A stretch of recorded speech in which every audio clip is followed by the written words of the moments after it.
Abby, I've just gotten confirmation from a U.S. official that Israel has indeed struck Iran tonight. That what we are seeing, this explosion or explosions around the city of Isfahan, is indeed an Israeli attack against Iran. This is the retaliation that we have thought may be coming for several days now, ever since Iran carried out that strike last weekend against Israel with those more than 300 drones, ballistic missiles, and cruise missiles. There are not too many details about the dimensions, the breadth of the Israeli strike tonight, but a U.S. official confirming to me just moments ago that what we are seeing is indeed Israel carrying out a strike against Iran. What we've been seeing from local reports, now multiple Iranian reports, official and semi-official, is explosions near the city of Isfahan, which is in western central Iran. One more thing that the U.S. official told me is that it is not believed to be against a nuclear facility. We've been talking about the city of Isfahan. It is one of Iran's most important. There is a significant nuclear facility there. My understanding from speaking with now multiple U.S. officials is that the targets that Israel had indicated that they would be going after in a counterstrike would not be nuclear. One senior U.S. official also telling me that the targets would not be civilian. As we were just saying moments ago, Abby, the U.S. was expecting Israel to carry out a strike that was limited in scope, perhaps against military targets, but something that would be visible so as to tell the world this is Israel hitting back against Iran. Of course, we've seen these images now for over the past hour. This is a very visible strike. And now we have this confirmation that this was indeed Israel that is attacking Iran. So major questions now, where we go from here. We have to get a much better sense. Indeed, Israel and the U.S. have to have a much better sense of what was struck, what the damage was done, in order to be able to try to predict how Iran might respond. But we have gotten some very serious words from a whole range of Iranian officials over the course of the past few days, the latest of whom was this Iranian foreign minister in New York with our colleague Erin Burnett tonight, warning that if Israel were to attack Iran, that they would strike back hard, that they would expand their range of targets beyond just military, like last weekend, to include civilian, financial, and others, and that they could do so immediately. One thing to note from the foreign minister's interview, he said that they would not be going after U.S. targets unless the U.S. were somehow directly involved. I was told very firmly by a U.S. official not too long ago that the U.S. certainly did not give the green light to this Israeli operation. What we have heard all week long from senior administration officials is that they did not want Israel to carry out this counterattack. They wanted to take the win, so to speak, and essentially let last weekend's defense, that formidable defense of Israel, taking down 99% of what was fired at it, to essentially speak for itself so as not to expand this conflict. Abby? And that certainly did not happen. Alex, thank you for bringing us that great reporting. Continue to stand by for us, and we'll get back to you as soon as you have more. I want to go to Director James Clapper just to react there to what you heard Alex report. This has been confirmed by a U.S. official to be an Israeli strike against Iran, but not an attack against nuclear facilities that we know are in that area, perhaps military facilities that are also in that area. What do you make of it?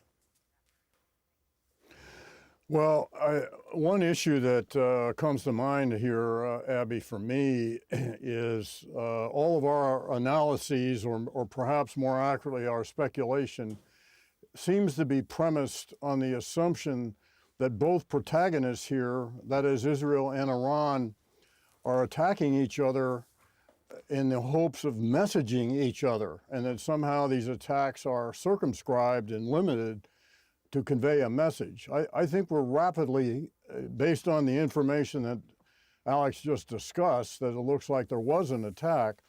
I think we're rapidly growing out of that phase, and that the escalation ladder is going to get harder and harder to control, and that the messaging phase is perhaps over. I take the Iranian officials, notably the foreign minister, at their word.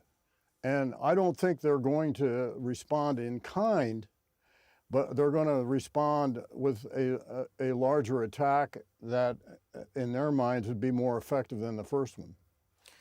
That's an ominous warning there, and I think that you may be right. We've been discussing, it's not clear that either side knows how this might end. Director Clapper, continue to stand by for us. Major Mike Lyons is with us as well. Major Lyons, your reaction to the fact, according to Alex's sources, that there were non-nuclear targets that may have been on the receiving end of Israeli bombs here in the region. Well, they had to be followed up with intel, and they had to be important targets. So what, again, General Mark said, for why they attacked them, what was their reason behind them? Again, it's just too close to that facility in order to think that they wouldn't have to send a signal that they could go and get it. But air defense platforms, there's other air defense platforms they could have attacked along that border. They could have been Republican Guard forces. They could have been other military units that the Israelis thought was high-value targets. And this was an opportunity to go after them. But again, in most cases, they would have to take out multiple air defense platforms along the way, along that axis of attack, if they're especially going to put their own pilots in harm's way in order to conduct this kind of attack. So we have to see. We'll get more information. But from my perspective, the why, I think, comes back to a warning to Iran that they will go after their nuclear facilities. All right, Major Lyons, stand by again. Joining me now is Robin Wright. She's a fellow at the U.S. Institute for Peace. Robin, you know this region, the conflicts here, the risk, as you heard Director Clapper say, of the escalation ladder being climbed up so rapidly that both parties cannot come down from it. What do you think are the consequences of that? Well, Israel is clearly trying to demonstrate its military superiority, and it has done that effectively, whether it's in Damascus or now in Iran, especially if it's close to a nuclear facility. It may not take it out, but it is showing what its muscle is. The big question, of course, is what Iran does. And we have to remember that it used only a small fraction of its arsenal. It has over 3,000 ballistic missiles, and so it used somewhere around 10%. It has a lot of weaponry that it can unleash on Israel. Now, the tragedy in all of this is I don't think either Israel or Iran wants the bigger war. Clearly, the United States has used its leverage to try to prevent the region from deteriorating into something that is, no one can contain. One of the big questions, of course, is also what is Israel's long-term strategy? Is it seeking to prevent a nuclear weapon capability, or is it trying to encourage or do things that lead eventually to some kind of regime change? And I think Israel has proven its short-term effectiveness in taking out Iranian or Iranian proxy assets, its weapons depots, its military personnel, but it's not clear what its long-term strategy is. Iran, on the other hand, has a long game. It has proven that it is the inferior military power, but it has built up over the last 42 years an incredible alliance in the region, a deadly military capability. And so the danger is that this does enter a slippery slope and we are into an open-ended phase, even though neither side wants it. Robin, right, thank you very much for that. Max Boot is still with us. Max, the questions that Robin raised, what are Israel's long-term goals here? And I don't need to remind anyone, there is a very significant conflict going on right now in Gaza that is taking up quite a lot of Israeli resources, but they're also trying to engage Iran really for the first time directly. So where does this go from here? That's a great question, and that's not something I'm sure that Israeli leaders have necessarily thought through. I think the knock on Israel in recent years is they're very good tactically from a military standpoint. They can hit targets, they can kill people, they know how to, they're a very effective military, but they have a hard time translating tactical military gains into long-term strategic gains. And you're seeing that problem right now in the Gaza Strip, where they're doing a lot of damage, killing a lot of Hamas operatives, killing a lot of civilians. But how are they going to create a long-term peace in Gaza? They don't seem to have any concept of what happens after the guns fall silent. They don't have any idea of who's actually going to govern in Gaza. And I kind of feel like they have a similar problem with Iran. They feel like, okay, we've been attacked. We have to show, don't mess with us. We're going to hit back.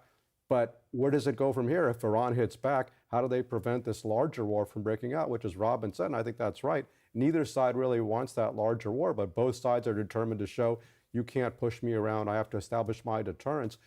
Neither side, I don't think, has a long-term strategy here, and that's very dangerous because emotions are involved, nationalism is involved, and a lot of weaponry is involved. And look, let's be honest, it's particularly dangerous for the state of Israel, which is like an island in the Middle East, and there's nowhere to turn if there is a broader conflict. So at what point does this need to turn to a conversation about what is it going to take to move toward peace in Gaza and to de-escalate the tensions, not just with Iran, but with its proxies? Well, I think that's something Israel needs to think about very hard because right now, they're involved in a two-front war right now, at least two fronts, maybe three, depending on how you count, because they have the war in Gaza, they have a war against Hezbollah in Lebanon, and now they're starting a direct war with Iran. That's a lot. I mean, Israel is a very powerful military, but that's a lot of wars at once for one little country to And it handle. also suggests that perhaps the United States almost might inevitably be dragged into whatever happens there. Oh, absolutely. I mean, you saw last week, I mean, U.S. forces were defending Israel. And since October 7th, there have been many Iranian-sponsored attacks on U.S. bases in the region, some of which have killed or wounded U.S. troops. So yeah, absolutely, the United States is in the middle of it because we're Israel's ally. We're also the ally of some of the Arab states involved. So we're trying to keep peace in the region, but it's becoming very hard to do. It's kind of like a referee trying to step between two guys who are flailing at each other, and you're going to get punched from both sides. When it comes to the conflict in Ukraine, President Biden has been very clear. There are going to be limits to how involved the United States is. Do you think that there will be any limits when it comes to Israel? That remains to be seen. I mean, I think Saturday was very unusual, not only in the direct Iranian attack, but also in the direct U.S. response. And of course, a lot of Ukrainians were saying, well, why isn't the U.S. defending us the way they're defending Israel?